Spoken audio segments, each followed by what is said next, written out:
one of the co-founders and CEO of Tails.com, which is a business we started nearly 8 years ago. I was 37 when we started, I'm 44 now. You mentioned work-life balance, and for me, actually, I find the phrase itself inherently implies a contradiction, an opposite. My dog's barking, agreeing, by the way. They're like, yeah, what about dogs? Do the dogs get some equity in Tails.com, They were like The Apprentice, and there was no Alan Sugar, but there was this incredible work ethic. I knew the odds were way stacked against us, but no, it didn't feel like a risk.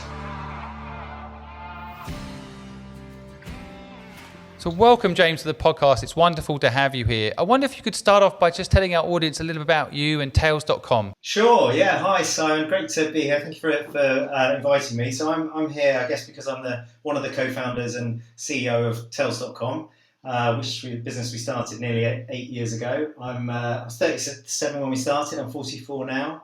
I've a Labrador called Jasper, who's sitting just behind me here, we're having a little snooze. You probably see it, so he stays quiet like that throughout. And then, I'm father of 3 daughters, the youngest of which is 4 and the oldest of which is 10. So, that has rather coincided with the last few years of starting and scaling a business, which has meant that life's been pretty full. And to get away from all of that and just unwind and recharge, I absolutely love mountain biking, which is something I do as much of as I possibly can. Wow, I mean, there's already loads of things I want to ask you.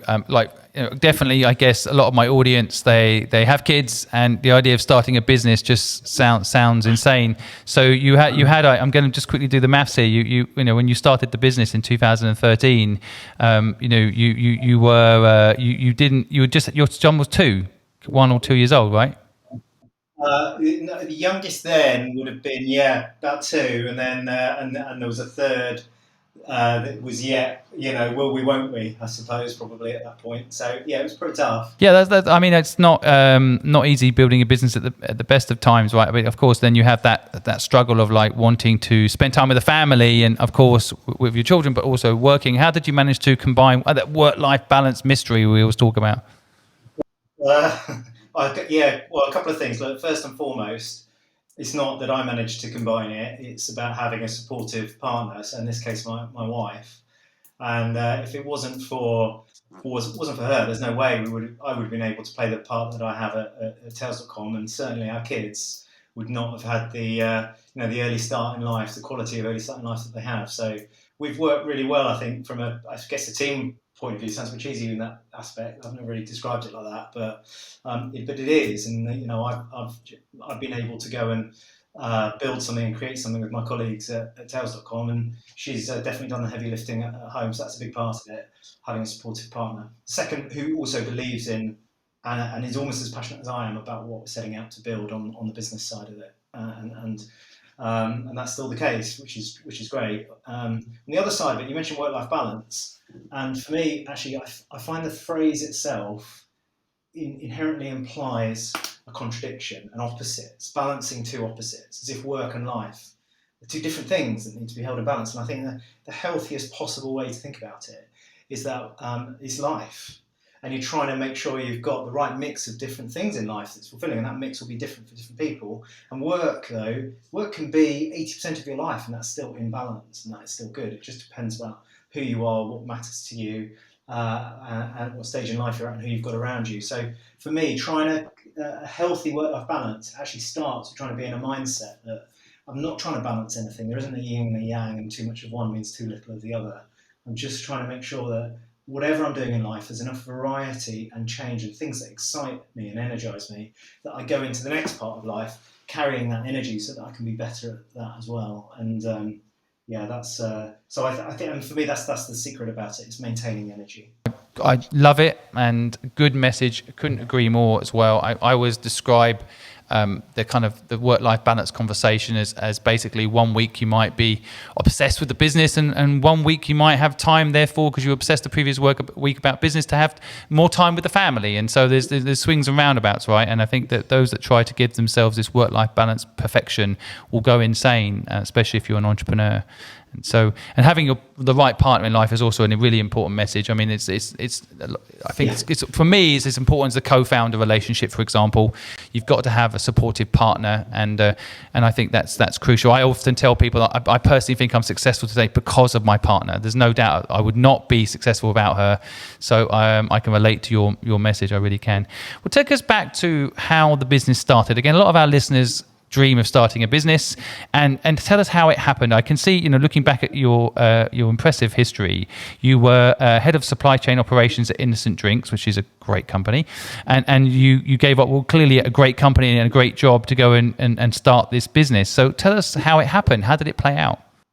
Well, I've always sort of had a sort of hankering to do things slightly differently, and then ironically ended up leaving university and going to work at Unilever on this sort of conveyor belt of a grad scheme, which was actually fantastic training, but I ended up actually feeling a bit bored and wanting to do something different. So my wife and I left. We'd met at Unilever, and she worked in HR there, and then went travelling in Central and South America, and then from that, we did voluntary work as well with an organisation called Raleigh International, which is incredibly powerful in understanding what it's like to work in an organisation where there's an absolute clarity around a sense of purpose. And all the people there working on it completely bought into that sense of purpose and just motivated every day to put in as much time as possible in realising it. And I knew I wanted to find that in the world of work when I got back, and did at Innocent Drinks. It was time came to move on from Unilever. It was a career break for that time in South America, but rather go back to Unilever. Going to Innocent Drinks was really the right next step. A very fantastic organisation to work in again. Also a very clear sense of purpose. So I absolutely found that in the workplace at Innocent. Now, after 7 years there, being part of this enormous growth journey, I was again starting to feel a little bit bored. I could do my job without it being too challenging. There were not that many new problems to solve, which is something that I realise I find quite energising and motivating, is trying to be creative about solving problems. And I knew I wanted to start earlier again. So I was looking at various opportunities in early stage businesses, what I suppose I'd describe now as post-Series A stage businesses, really, where product market fit has been found and they're starting to prove that it can scale.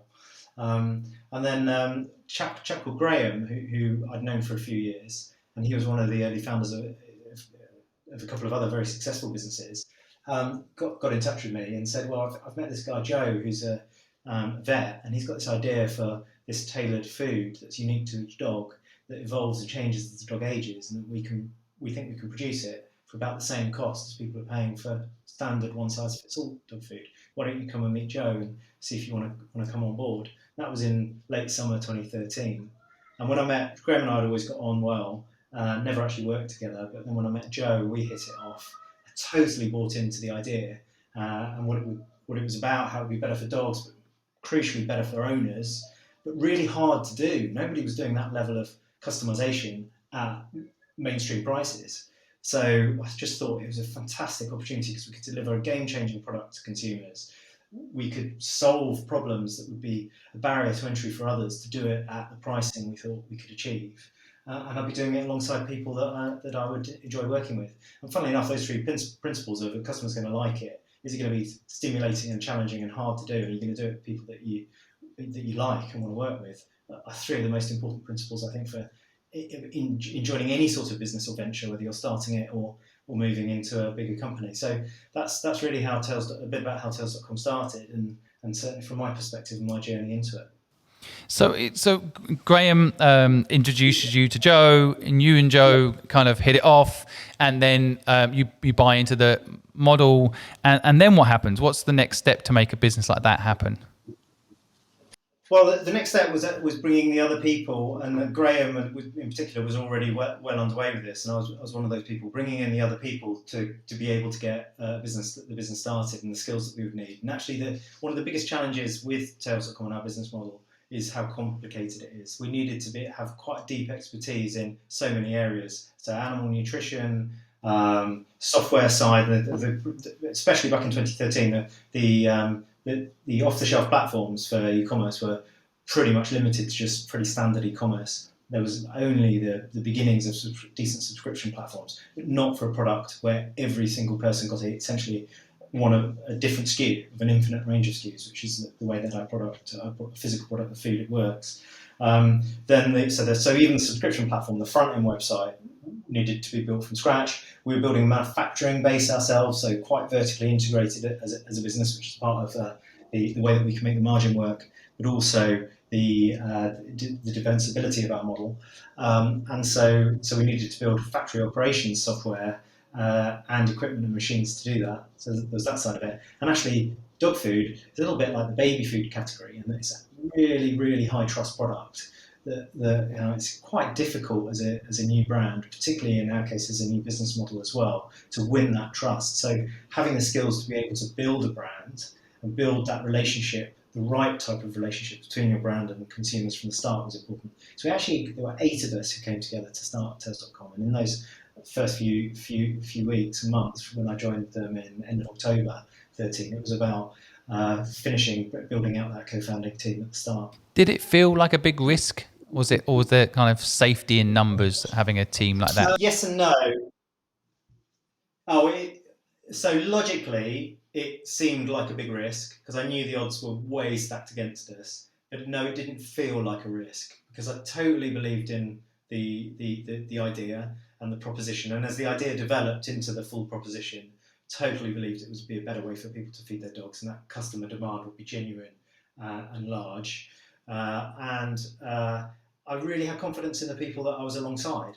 So I had enough confidence in myself and my experience that I'd back myself to solve some of the problems that I would be responsible for. But I could see the talent around me, and that's what really gave me that feeling that it wasn't a big risk. We were going to make it work. And hey, lots of entrepreneurs risk a hell of a lot, put everything on the line to start a business. I was in a fortunate position that I'd just come out of Innocent after they had essentially exited to Coca-Cola. So I had managed to make some return on the equity that I held at Innocent. And so that gave me enough of a cushion to be able to bid into Tails.com, but also know that I had a runway at home so that my wife, we weren't putting the house on the line. If Tails.com hadn't worked, then I would have needed to go and find another job. But I didn't. That was a manageable risk as far as I was concerned. So so I was in a fortunate position where I didn't have to absolutely lay it all on the line financially and could build in a bit of comfort. But you did put your own money in, and you put your time, more valuable thing, I think, also money, your time into the business, right? And what was it? I'm just thinking for people that are listening that love the idea of convincing someone like you to join them. I mean, what was the pitch? Like, be the CEO, have equity. This is the problem we're solving, and that was enough for you. Was that how it played? I think it started with, do I believe in this? Do I want to do it? After having worked at Innocent, I knew I never would want to work somewhere where I didn't really believe in the product and the value the product would bring to its customers. So that was one of the boxes. Challenging and interesting problems to solve, great people to work with, and absolutely, the money side's got to be there, whether that's in salary or equity or whatever. For me, that's more of a hygiene factor. Definitely important. I dream the dreams of being wealthy and being able to, money not being anything to worry about in life, for sure. But I always felt if I'd stayed on a more sort of standard career path, I would have built up to that point over time. So having come through an education route that gave me opportunities, I was never really worried about when would I be able to retire and that sort of stuff. So I wasn't really seeking out. If I really wanted to be rich, I probably would have gone into financial services earlier in my career, or I would have started a business where I was the sole founder and had started out with 100% of the equity. So I think if the money's the biggest driver, then I don't know what advice I would give to somebody. I'm not saying that's wrong, but because wasn't my biggest driver, I think it might be quite hard for me to know how to find the energy to overcome some of the problems and be resilient. If really it's a lot of money that's pulling me through, because that's not enough in my case. I think it's a really important point you're bringing up here, which, the 100+ podcasts I've actually done now, this hasn't come up enough, which is the kind of concept of, you can do it on your own, but there's a lot of fun and satisfaction in doing it with a team. And yes, you might not make as much money, but the journey is more enjoyable. I guess maybe like the analogy of going on a bike ride on your own or going on a bike ride with lots of people, right? Different experiences. Yeah, absolutely. We are social animals. Some of us are introverted and some of us are extroverted. We're different, but fundamentally we are social animals. And I think that if work is part of life, it's really important, I think, to to have that. It's not just about colleagues. One of the things about being CEO now that quite honestly I really don't like is there's only one CEO, and it's kind of in the organisational chart, it's top of the tree. So you're kind of out on a limb. There's certain things that people won't necessarily talk to you about because you're the CEO. And there's certain things that it's not really fair for me to talk to anyone else about because I'm the CEO. That's my burden to carry. That's where non-execs can be, I think, is really important, because they're the people that, as a CEO, you can go to when you need to kick an idea around or even just let off steam. But it's mostly not a lonely job at all if you build a company with the right people and the right culture. But occasionally it can be intensely lonely. It'd be like that bike ride and you realise you've got a puncture and you're in the middle of nowhere, and how the hell are you going to get home? It'd be, very occasionally it's a bit like that. We're going to get into a lot of bike riding analogies if we're not careful here, but it's good. It's my fault. But I think when building a business like you've built, it's what do you think you kind of got right, and what do you think you got wrong in the process? Do you spot anything obvious? Yeah, kind of be nice. I always wish I kept more of a diary, but then I'd never have the time to look at it, because I think sometimes when you get things right, you don't really notice it, and all the things you get right, but certainly you notice the things you got wrong. Most of mine are around people, and there are a few people that I met or that I persuaded to join Tails.com at just the right time, and there was a problem around the corner or an opportunity around the corner that I didn't know was, or I had maybe did have enough experience, have instinct was coming, and it hired. For example, Steve, our COO, joined us in 2016. If he hadn't joined at that time, the control of our supply chain, upstream supply chain and inventory management and that kind of stuff, was about to start oscillating. If it was, say, materials variance was plotted on a chart in terms of our stock keeping, out of control and really affecting our ability to supply customers or manage margin. And you can actually see on the charts when he started the oscillations of control just then smoothing out. So that would be one example. There's plenty. I've got fortunate to have so many talented colleagues, but Steve would definitely be one example of who came in at just the right time. And then others that I've been too late with, and can see where we've had problems. So digital product is one area. So my own background isn't actually in digital or software or technology, and I didn't even properly understand what digital product was till far too late, if I'm honest. I mean, I realise now, looking back in the early days, I was actually the closest thing we had to a product manager, for example. Working with software engineers, deciding how things should show up. Product designer probably as well, which, I mean, I'm the least qualified person to do it, and it did show, I think, in our website. We have got a fantastic product team, and that was a big gap in our startup team and early years, and I was too late to fill it, really. But but we've got away with it. It's working well. Better late than never. Better late than never, yeah. But I appreciate the openness about it. I think, when you've got a successful business like you've got, I think people understanding. I think to me that's like a blind spot in business happens so often, doesn't it? You don't know what you don't know, kind of thing. And how do you even go about recruiting for something you don't know? So how did you recruit to solve that problem? I think it's by talking to people around me, and whether it's colleagues who know enough to say, I think we might have a gap here, and then following up on that by speaking to somebody else who's got more expertise. Resources like your podcast, super helpful to find stuff out, but talking to other people who are in a similar role at a different company, super helpful as well. So CEOs of other early stage businesses. We had a venture capital investor at that time, Octopus Ventures, and very easy to access other CEOs of early stage businesses through that network. And the other one, and perhaps the main one, is using non-exec directors, if you have them, and if you don't, the very early angel investors that you might have. And if you haven't, then my huge piece of advice from me is about making sure when you set out to raise angel investment, if you have the luxury of choice, to definitely choose people who are going to bring knowledge and experience that bridges your own gaps, as you may have them, and then even more so important in non-exec directors. So let's take performance marketing, for example, not my own background in that being not being in that. Then one of our non-exec directors was able to give me an awful lot of advice of what's the right team structure we have for that, what are the things I should be looking for, and how well we're doing in that area.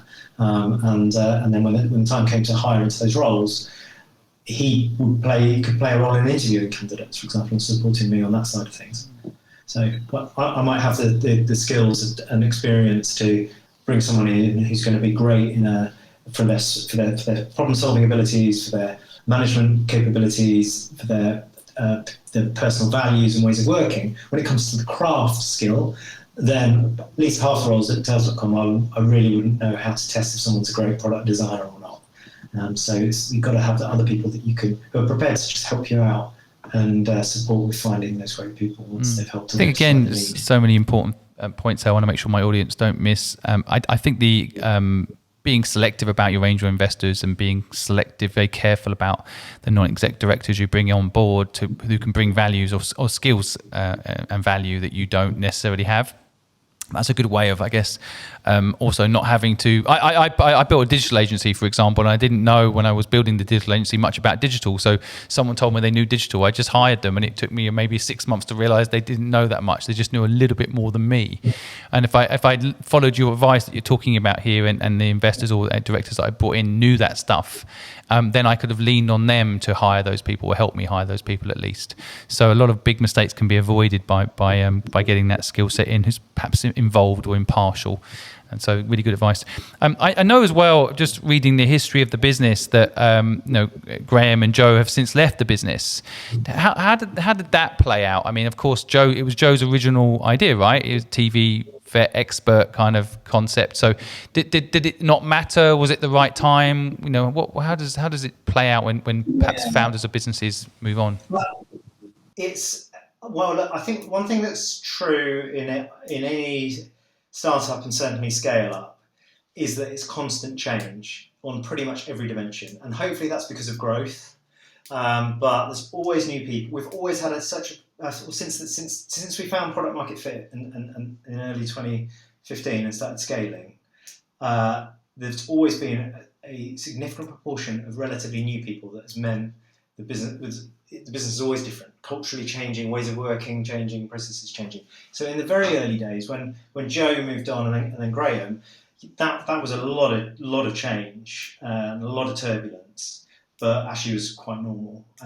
So Joe, incredibly creative guy, one of the most creative and entrepreneurial people in a sort of in what for many people be the stereotypical entrepreneur that I've ever met, and he. The first year or so that we were building Tails.com, he was really in his element, just solving problems, creating things. And he was so quick. He'd have an idea and he'd just make it happen. And there's something there actually in a certain type of entrepreneur. I think it's incredibly successful. Is idea to done being super quick, because then actually you find out quickly whether it's going to work or not before you've burned too much time. And Joe was certainly good at that. Graham was a different type of entrepreneur. He was about actually really knowing how to make that thing as successful as possible, and that takes a little bit more time. Equally creative, great at problem solving, really infectious from a leadership point of view in terms of belief in the venture, in the idea, in the potential, and great at bringing people along. But after about a year of that golden period of inventing and creating and solving the problems, bringing something to market, we're getting to a place where we've got real customers, and real customers haven't spent the year of blood, sweat and tears trying to get this thing working, and they're deciding on the back of their first experience of it whether it's worth continuing with or not. And in our case, not enough of them did initially, and the thing really wasn't working very well.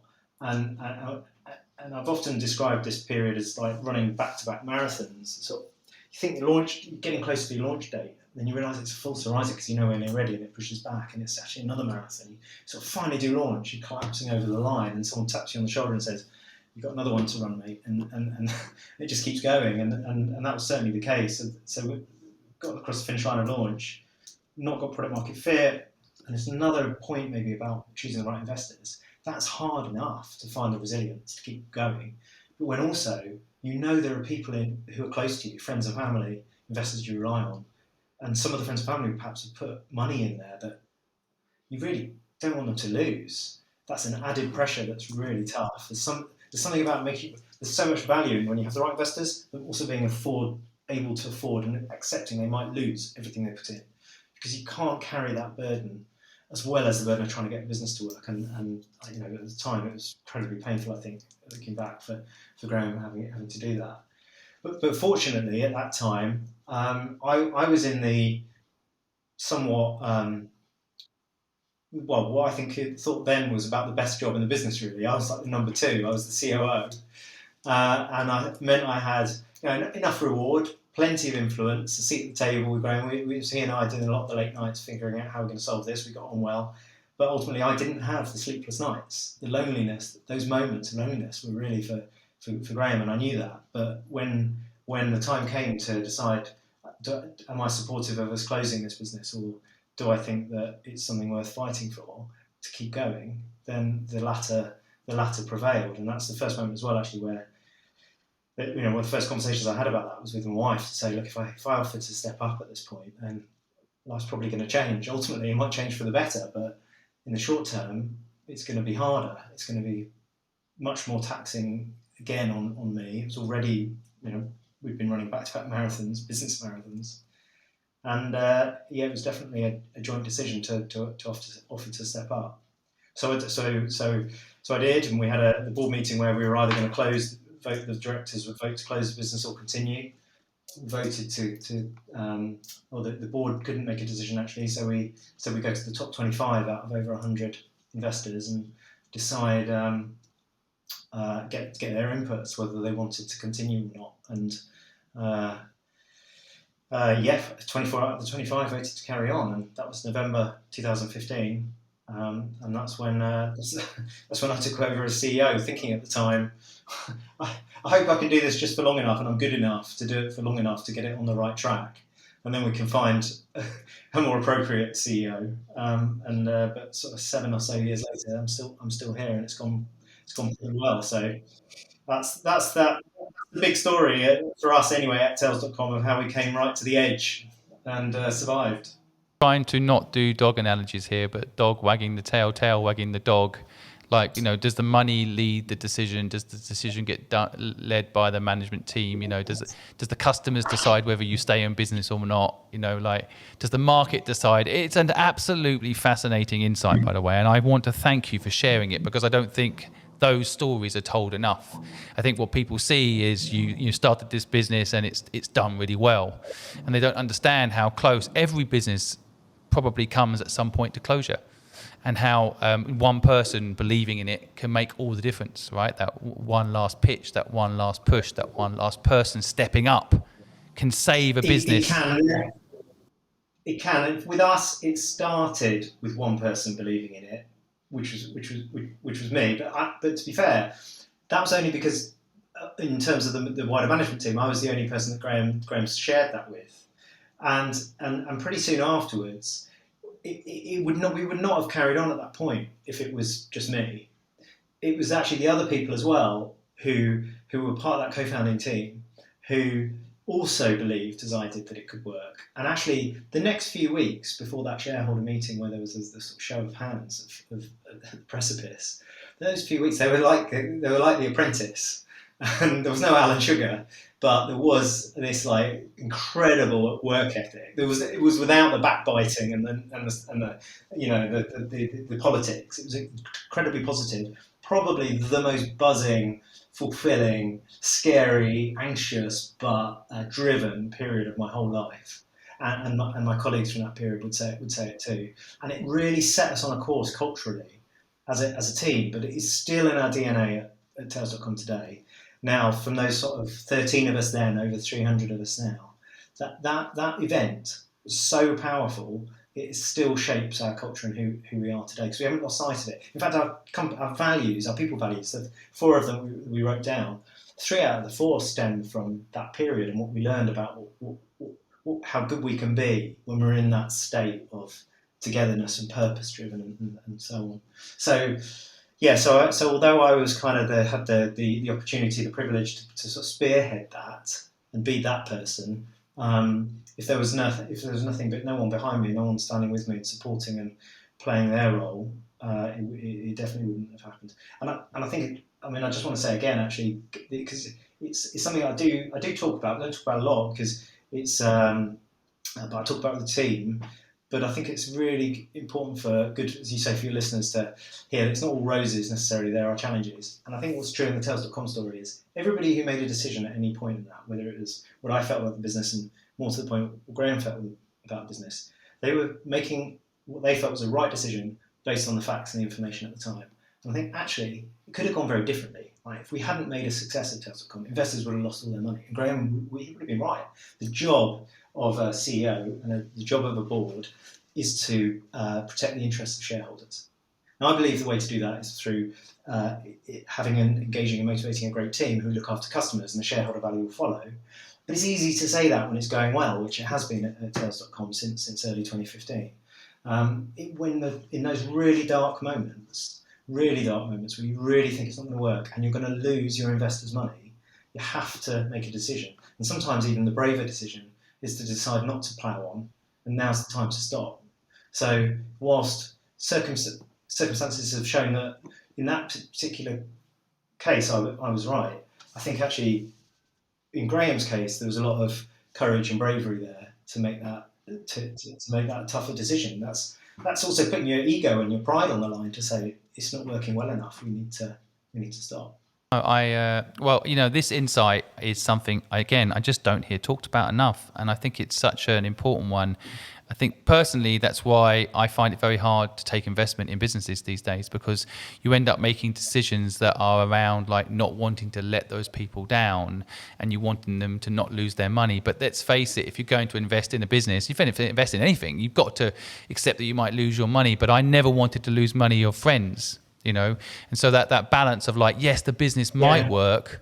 If it was my own money, I'd risk it, but I can't risk other people's and that reputation and that, I don't know, maybe Sunday lunch, dinner table conversation, suddenly like, remember that business where you lost all my money, like it gets very personal, which is why I think the culture of raising money also needs to be highlighted a bit. It's not always good to raise money, but if a business like yours, you needed to raise money, but it can also cause that friction, can't it? Where, I know this is true in the VC world, and for the VC listeners we have a few, I know, forgive me for saying this, but sometimes they have to get the money out.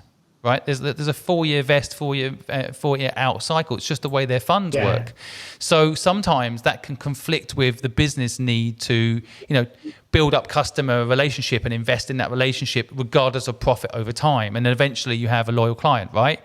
So that conflict with finance is really interesting, I think. But having someone, I guess, who's raised the money, as you mentioned, with Graham, and I think it is very brave to sometimes put it on the table. Let's cut our losses. Let's just accept we've lost $2 million and shut it. That is actually very hard to have that conversation. No one wants to admit defeat, right? Even if you're giving people their money back, it's still incredibly tough, and actually takes a lot of bravery to even have that conversation.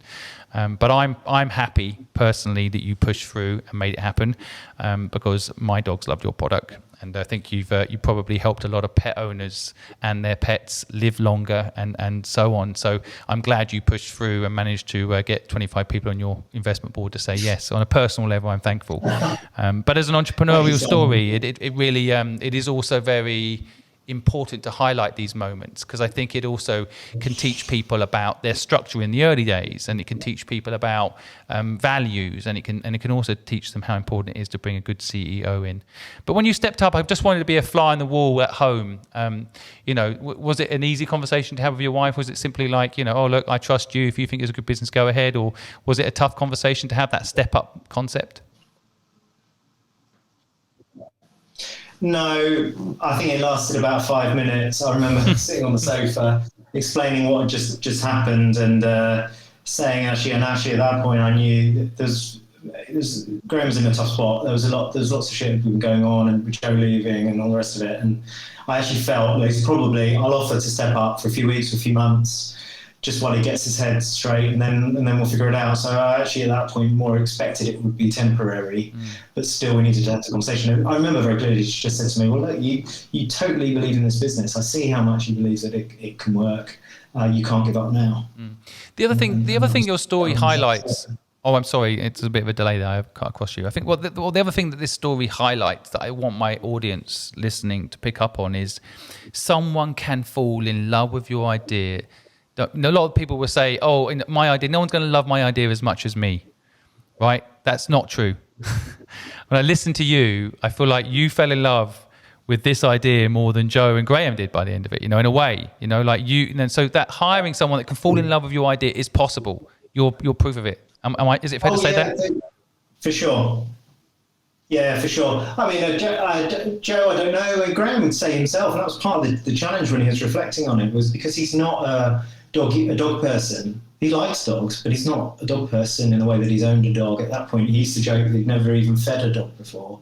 And I think you've really got to understand there's something very, very special about the bond that we as humans are able to have with other animals. Couldn't agree more. Certainly not limited to dogs, but I think it's more common with dogs than probably any other animal. Maybe probably depth and number of them, of depth of relationship and number of people who have relationships with dogs. Anyway, so it's pretty powerful. You know that. And Graham didn't, so that makes it a lot harder. That's a very interesting point. To see how big it could be. And don't forget how much I learned at Innocent Drinks from the three founders at Innocent, Rich, John, and Adam. And Adam actually, after that close, let's continue. Adam was one of the people who joined our board, and actually it was their support in me in that shareholders meeting, because a couple of them were in the room, and when Graham and I had left the room, he apparently vouched for me, because no one knew who the fuck I was. No one knew who I was, so they sort of stood up and said a few words, as I understand it, which was, I'm sure, had quite a significant influence on the outcome of it. Because at that point in any business's life, you're betting on people more than anything else. A great team can either make a bad idea work or turn it into something better. But a crap team, they just screw up a good idea. Totally, yeah. Well, it's and I think Innocent Drinks have had their own stories like this, right? There's always moments where I think Airbnb story, they almost were bankrupt. They didn't have the funding anymore. The many, and even in recent times, they've had that sort of threat against them. That these businesses, you have to find a way of pushing through, right? So it's it's really kind of interesting. This might seem like a random question, but I was just interested in trademarking, because a lot of people that come up with a name around a table. And they say, oh no, why don't we call it Tails? I mean, first of all, you got the URL, which 2013, getting a .com, that's not easy to get that. But and then getting the name trademarked and stuff like that. How do you protect a name like Tails? Well, I think trademarking can be part of it, and that's why our brand name is Tails.com. Oh, I see. So people will often refer to us as Tails, but it's Tails.com, and it's actually, even in 2013, it was becoming a little bit sort of passé or cliche to have the .com, but in order to have Tails, which of course is sort of as well as being the happy part of a dog, expressive part of a dog, it's also part of the word tailored, which is the food that we make, customized for each animal. So it was an important, and it's a short URL, which is particularly important in those days. It's become more common now to have longer and longer ones and invent words. But those were the last few years of trying to find those short, in that case, 5-letter URLs. So we've trademarked Tails.com around the place. But actually, then really, what works, I think, is it's about scale and recognition. So the sooner you can grow and make it really make sure you own it and it's synonymous with what you are. The more people that use it, they. It's like Google at the end of the day, right? Google's not even a word. It's one of those things that's become synonymous with the product. So, but I know a lot of people. I'm listening again. I did a survey recently with our listeners. A lot of them haven't trademarked their business idea. They think they've got the website address, they've got the limited company. They think they're safe, right? But without that trademark, it's more like someone saying you're passing off. You definitely should. So Tails wouldn't be trademarkable for us. Wasn't, because it's just too generic a word. Yeah, every time we say Tails, we'd have to give you a pound. There's a business recently that was. No, that would be bad. Every time someone said the word Tails, if they owned a dog, they'd have to give you a pound. That would be that would be a good business, wouldn't it? Stop wagging your tail. Yeah, around the world, there's a few. There's actually there was a business in the early days that was trading in Bahrain, it still is, called Tails.co. Right. That hasn't really caused us any problem. Funny enough, actually, we got Graham found or managed to negotiate and buy the Tails.com URL, something like $20,000, which is, but we later ended up spending over £100,000 on Tail.com. Because people forgot to put the S on the end. Some sort of porn aggregator website. It was just awful. It's the most surreal business meetings I've ever been in with Graham and Joe. The rest of the team in another sort of meeting room. What have we got on the screen? Well, Graham's saying, look at that, you can't have some little Mrs. Miggins coming to buy some dog food for a precious pet. She sees that because she missed the S. Yeah. So eventually we gave in and bought Tail.com, but it cost us a lot more. And I've been in those situations myself too. Like the price is very arbitrary, isn't it? It's like, how much do you want to charge? I don't know. 100,000? Exactly. I can buy myself a Ferrari with that money. That'll do.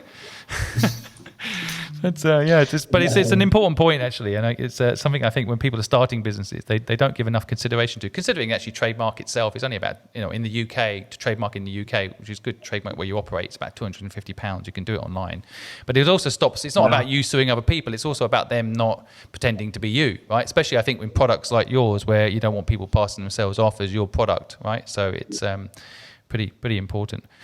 But jumping back to the early days, I mean, how did you learn these skills? I mean, were your family entrepreneurial? Is that where this all comes from, or did you see yourself as an entrepreneur growing up?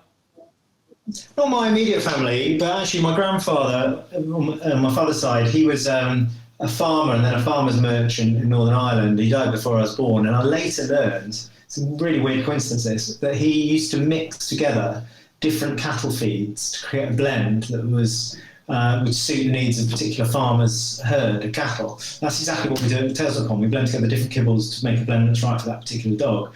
And if only I'd known sooner, this could have been a fantastic part of the founding story. But it's clearly untrue. It's just a coincidence. It was all Joe's idea, that side of it. But I think my grandfather on that side was entrepreneurial, but was certainly an entrepreneur. He was the first Ford dealer as well in Northern Ireland, apparently. Oh wow! Whenever. Big deal. But and he had a bicycle company called Davidson Bicycles. I sort of do dream one day that maybe I'll have a bike company and I'll resurrect that head badge that I've seen on an old poster somewhere that Dad showed me. But good idea. But I personally believe that an entrepreneurial. I don't really consider myself an entrepreneur, in all honesty, because I had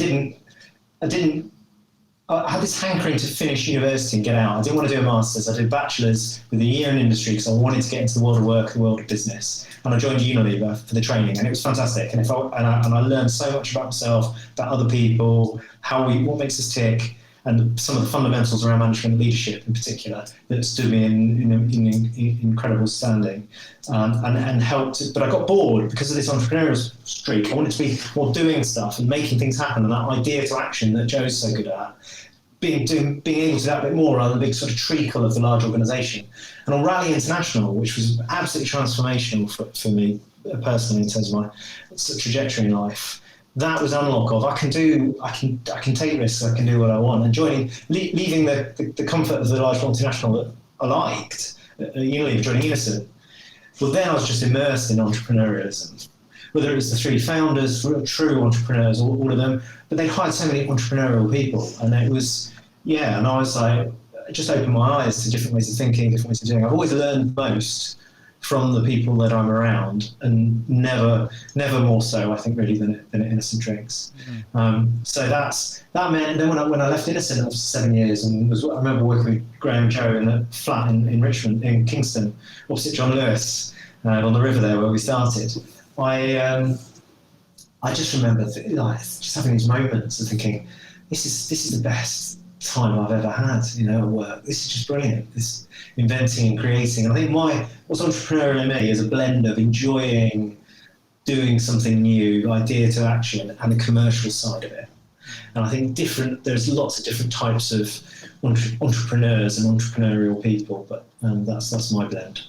Again, I really like this take on it because, I mean, a lot of people are like entrepreneurs born or bred, and I think sometimes it is about the circumstances that who you're surrounded by. There's no way you can work with the founders of Innocent and not get infected by their way of thinking, right? So it's just, I mean, that's a good tip, I think, for anyone that wants to get into entrepreneurship. Perhaps just go hang out with people that are that way inclined, and you will pick up their skills and develop your own. But I mean, you to me sound like this really interesting example of like, not everybody has to go and be an entrepreneur and start something on their own. There is this kind of, I think, middle ground where you have business skills, you just have abilities, and you work with people that maybe came up with the idea, but you take equity. See, that's one of the things I find interesting about your story. You had equity in instant drinks. So normally, head of supply chain in a business would not have equity. So was that their idea because they were entrepreneurial? Not in my normal. Not in my normal. So I think everybody at Tails.com has equity. Interesting. Every permanent employee, still now, even after our majority investment from Nestle a few years ago, we still made sure we preserve the employee share option pool, and we still award it to people when they start, when they're promoted today. So I think it's really, really important, because in a high change, high growth business, and where you expect people to bring their whole selves to work and to maybe not care and have this quite level of passion that the founding team might have, but still put their heart and soul into it. That I think it's right that they own a piece of it as well. So, and that was, I think that must have been the mindset. I've never really talked to them about it, but the innocent founders, and it's certainly our mindset at Tails.com. So I think by the way, that's normal, but I think it should be normal. I think it's something that should be normal. I agree. It's not normal. It should be, though. My dog's barking, agreeing, by the way. They're like, yeah, what about the dogs? Do the dogs get some equity in Tails.com? They've stood up. They get to try and plenty of. Yeah, they're like, animal farm movement right now. Like, hold on a minute, without us, you don't have a business. So where's our slice of the pie, as it were? So, but it's really, I think it's a really important point. This again for people listening. It's like, I actually think if you look at the businesses that think about giving their team equity in the platforms that they build, look at Google, look at all these successful platforms, they've all done that. And the ones that perhaps don't do as well, often they've kept all the equity for themselves. I bet there's a direct correlation. Certainly from a team building perspective, I think it really makes a difference. But it's nice to hear it, to be honest. I mean, it's nice to hear that, because everyone contributes to making a business work. But I think a lot of the time, equity is held by the few, the co-founders, for example. That's quite common. There's other factors. It's true, absolutely true. There's other factors as well. It's not complete sort of altruism or philanthropy or there's practical benefits. In the early days, it's quite hard from a cash flow point of view to be able to afford all the people that you need to have on the team, especially the experience that they might need to bring. So actually, awarding them equity is part of the whole pie of reward. And yes, it's a riskier amount, but it may not come to nothing. In most cases, it will be worth nothing, but it could also be worth quite a lot. And so I think that's a good example where it can actually help a business get through the challenging early days, and bring in the right people when you can't actually afford them from a salary point of view. It's so true. It's so true. No, sorry, I'm cutting off because there's a slight delay. Sorry, I keep thinking you've stopped. Sorry. That's right. And the last thing I would say on it as well, which is again not really that necessarily an altruistic or sort of wholly sort of generous point, is actually when it comes to a celebration of realising some value from that equity, that sort of seal of achievement, of success, you've made it, and whatever to whatever extent it is, you want to be able to celebrate that.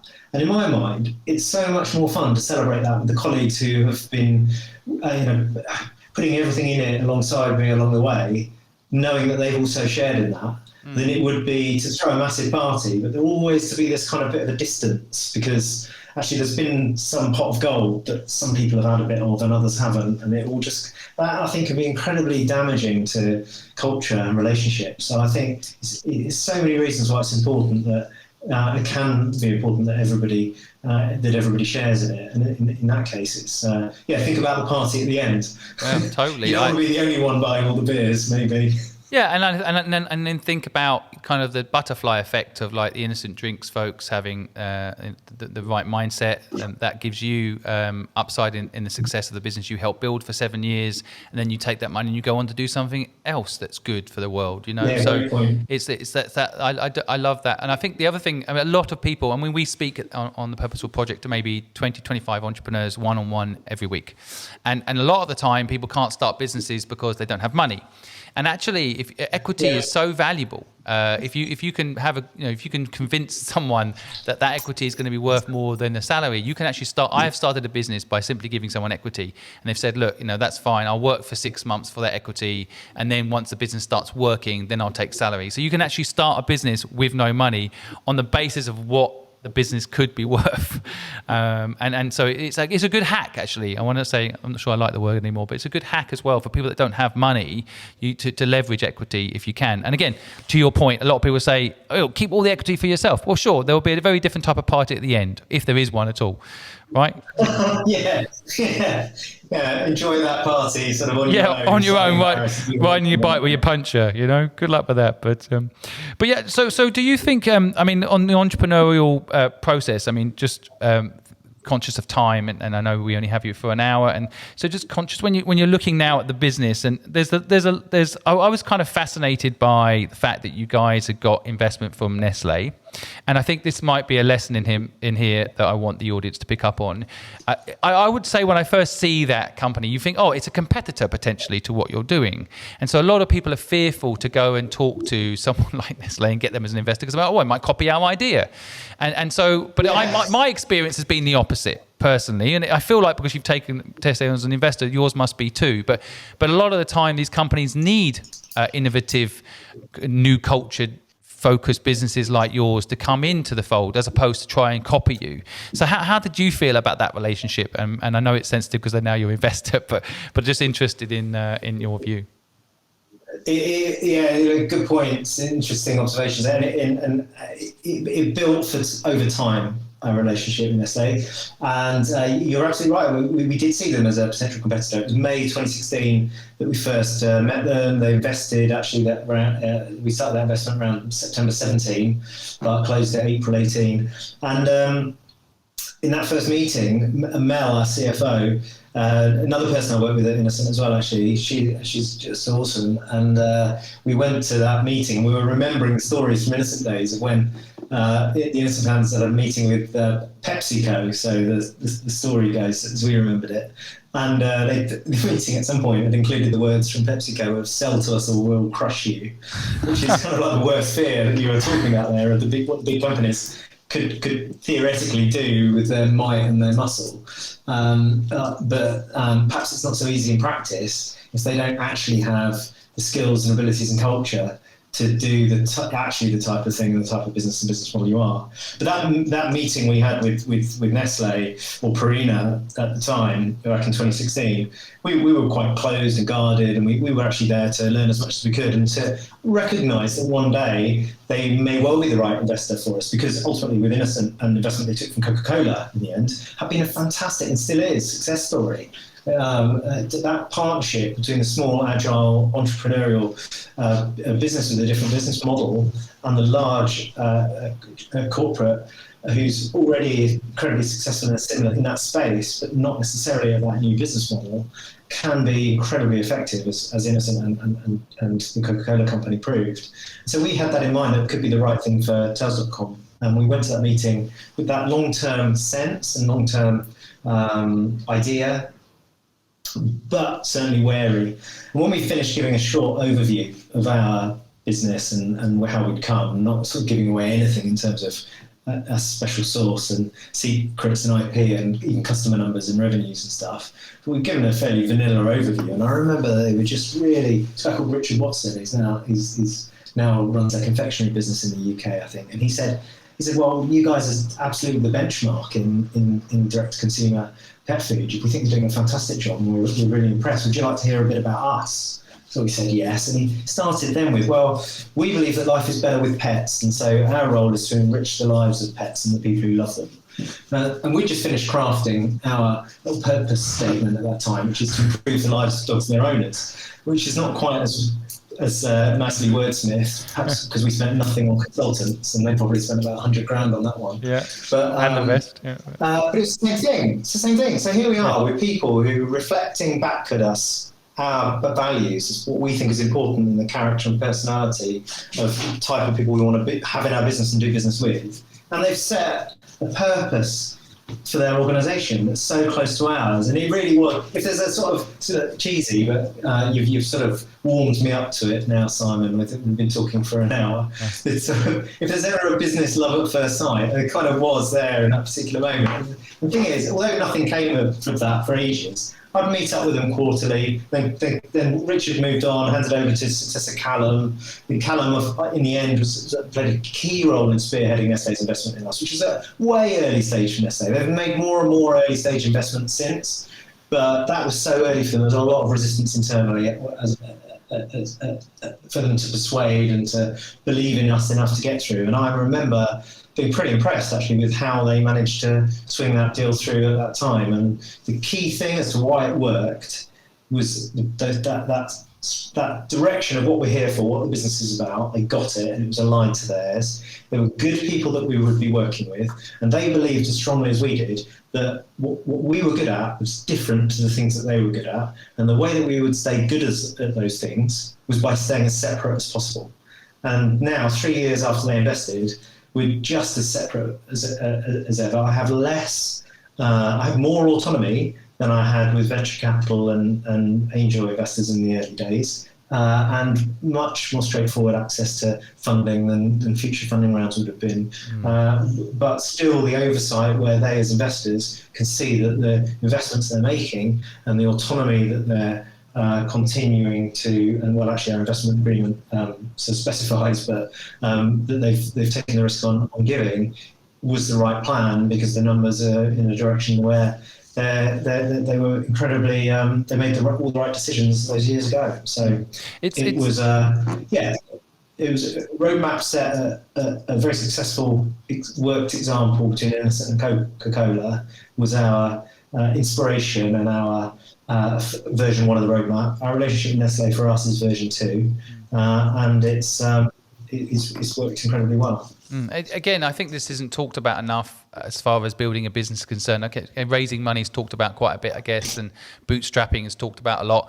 But I like the idea of working with the right partners. In the end, to me, you're working with people inside these brands, right? I mean, you can click with the people, and they're authentic in delivering that message that they cared about animals and they cared about the owners.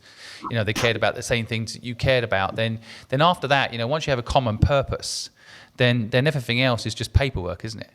Everything, if you both have the same aim. Yeah. But the funny thing is, actually, in the case of Nestlé, then those are the people that we dealt with on really constructing the deal, and largely the same people that we work with now in our quarterly investor boards and so on. But actually, in an organisation like that, what's really quite hard is there's a huge machine behind it in terms of whether it's M&A processes and lawyers and legal. They're not necessarily going to get it in the same way, and that was a really tough process to go through. But all you need is one champion. I find that's my experience. I've done probably 50 deals with corporates, and once you've got that one champion, sounds like you had that too, then they'll push through all of that stuff, and thank God they do for those companies' sake. Right, because in the end they need to be innovative as well, right? And it's not easy to do it internally for exactly the same reasons. So, but no, it's really great to see, and it's good to see a company backing, a new business, a business like Nestle backing an up and coming business as well. I think that's also good kudos and good PR. Yeah. It was certainly at a stage where it could all have still, gone to pot and been worth nothing. So they took a big risk and ultimately deserve the reward for that, which would be the success that they'll have to come for, I hope, the rest of my lifetime and beyond. As do you, James. You deserve it too. Well, look, there's loads of questions that I haven't had the chance to ask you, as I'll have to have you back on. I wanted to ask you about luck, about how you innovate in today's world, about your education and how education plays out in thinking entrepreneurially. But I guess I'm gonna have to come back to you another day on all of those questions, because we've run out of time. I have one last question I'd like to end the podcast on. Is if you went back to your younger self and gave some advice, what would it be?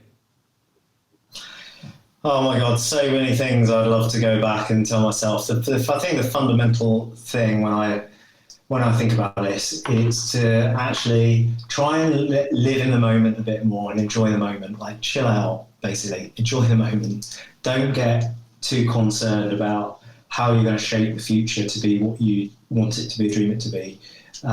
You'll be able to shape it as you go. Just so enjoy the journey. It's taken me longer in my life than I really would like to start to learn. I would only say even now, I need to start to learn to enjoy the journey rather than being patient to get to the destination. So that's the advice I would give myself. Great advice. I wish someone had told me that at 20 instead. I was always thinking, oh, I'm not successful. I need more money. I need more this. I need more that, instead of like just appreciating being 20, like enjoying that moment. Yeah. Or 21 as the person I'm looking at right in front of me has just turned, enjoy those moments. But James, again, thank you so much for giving us your time. I personally really enjoyed chatting to you, and I've learned quite a lot, and I appreciate it. And yeah, thanks so much for coming on the podcast today. Oh, thank you for inviting me. Thanks for putting together a great conversation. I really like what you're doing and helping other people who are trying to start businesses. We wouldn't have got where we were today if it wasn't from the help of others. And I think the way that you're making that available to so many people is brilliant. So thanks for giving me an opportunity to contribute. Appreciate it. Thank you.